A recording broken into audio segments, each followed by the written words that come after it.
There's a new warning out for parents about plastic containers used to heat kids' food. The American Academy of Pediatrics is urging you not to microwave those containers or even run them through the dishwasher. This is a pretty big change for a lot of us. Dr. Elizabeth Meade, a pediatrician with Swedish Medical Center, here to offer some more insight into this study. Thank you so much for coming in. Thanks we for having appreciate your perspective.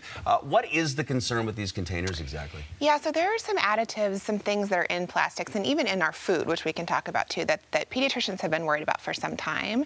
But this new report that just came out really sheds some new light on those concerns and makes us a little more worried than we were before. So the issue with plastics and heating them is that some chemicals that are in the plastics that help keep them flexible or keep them structured can be really dangerous to kids, and those tend to leach out more when things are hot. So if food is heated in the container or if they're in the dishwasher. Okay, so the danger, from what we understand, is that it could lead to developmental problems later in life. So what kind of problems are we talking about? Yeah, so depending on the chemical that we're talking about. So lots of parents have heard of something called BPA, which is a bisphenol, or things called phthalates, and those are two of the big ones that we have concerns about.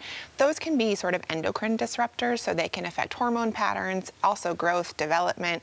There's a new theory that these may be related to obesity, and then there's also been some concerns about food coloring in kids' food, that actually may worsen ADHD symptoms. Are there specific containers that we should be avoiding? So we really recommend, especially for children, that you use glass or stainless steel containers whenever possible. So lots of people have the glass containers with the plastic lids, and those are probably fine as long as you never heat with the plastic lid on and you try to hand wash those plastic parts. So what about the containers that are labeled as such? Yeah, so there are some containers that say BPA free, and I think that makes a lot of parents and just adults feel good about it. Right. But the reality is there are other related compounds that are not called BPA that still may be in there. So this report is really calling for as much avoidance of plastics and of those food additives as possible. Well, this is so neat for those of us that have been, microwaving plastic stuff for the longest time, or, having water bottles. They say, avoid, plastic altogether. Right. So what does it mean for those of us that have ingested a lot Yeah, of this stuff? I think there's a concern that, well, the damage is done. And this report really focused on how to prevent those things in children. So I think if you have young kids in your house, this is a great time to get those plastics out and think about what sort of food packaging you're using.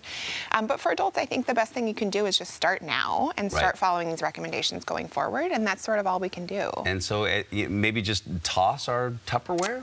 I've gotten rid of all my plastic containers. I only have glass at my house. I do have some with the plastic lids, but I just make sure never to get those hot. Well, there you go. Yeah. Good heads up. Dr. Elizabeth Meade, thank you so much.